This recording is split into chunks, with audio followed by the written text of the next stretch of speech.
Her name was Claire. We were inseparable, two chaotic, loud, unstoppable kids. She died in a car accident during our final year of high school, or so I thought. Because this letter, it changed everything I believed. I was cleaning out the attic in my childhood home. My mom was moving. In a dusty old box labeled yearbooks and trash, I found an envelope tucked between pages of an old photo album. My name, her handwriting, no postmarked. I was cleaning out the attic in my childhood home. My mom was moving. In a dusty old box labeled yearbooks and trash, I found an envelope tucked between pages of an old photo album. My name, her handwriting, no postmark. The moment I touched it, chills ran down my spine. I opened it slowly. Her words spilled out like a whisper from the past. If you're reading this, then something went wrong. But I need you to know the truth. She started by apologizing. I'm sorry I didn't tell you sooner. I thought I had time. I thought I could fix it. She wrote about the accident but not the way I remembered it. She said she had uncovered something dangerous, and that someone wanted her gone. Not in a horror movie way, but in a quiet, careful, permanent way. Claire had been working on a school documentary project about a missing local journalist. No one cared about the case anymore except her. The deeper she dug, the more she noticed she was being watched. She confided in a teacher.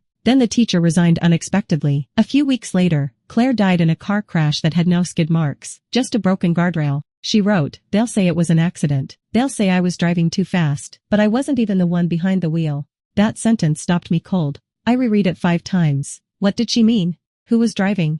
Where had she gone that night? And why? Why had nobody ever asked these questions? The letter continued with a list of names, people she had spoken to, places she had visited, and then an instruction: burn this letter. And don't trust anyone who says they were close to me. I couldn't burn it. I couldn't even move. My best friend had died and I had mourned her, but now she felt alive again. Present. As if her voice was echoing through me. I started digging. Quietly. Carefully. I found one of the names from her letter, a woman who worked at the local library. When I called, she hesitated.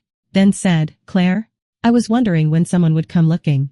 My blood went cold. We met in person. The librarian said Claire had visited her weeks before the accident. Asked for archived newspaper articles. Town meeting minutes. She was tracing something, a string of business deals linked to the town's mayor. And the journalist Claire was researching? He had been investigating the same thing. I began to feel paranoid. Like Claire described in her letter. Like someone was watching me. One night, I came home and found my bedroom window open. I never leave it open. My drawers had been searched. But nothing was taken. Just like she said, a quiet, careful warning. I followed another name on her list, a retired cop. He didn't want to talk. Until I showed him the letter. Then he sighed and said, "Your friend was brave. Too brave." He told me Claire had come to him with her suspicions. And that just before her death, he'd tried to get her protection. But the request vanished. Like it was never filed. I didn't know who to trust. But I had one last thing from the letter, a flash drive. Claire wrote, "If I'm gone, give this to someone who still believes the truth matters." It had copies of emails, bank transfers, voice recordings. It was enough to reopen the missing journalist's case. And maybe, more. I submitted it anonymously to a national newspaper. A month later, headlines exploded. Corruption, cover-ups, connections between powerful people and sudden deaths. I never gave my name. But I know Claire's voice was heard. People started talking again. About Claire. About the accident. Old rumors resurfaced.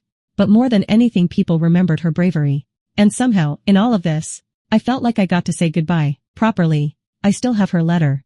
I read it every year on her birthday. Her words changed my life. Her courage made me see the world differently. She wasn't just a girl who died too young.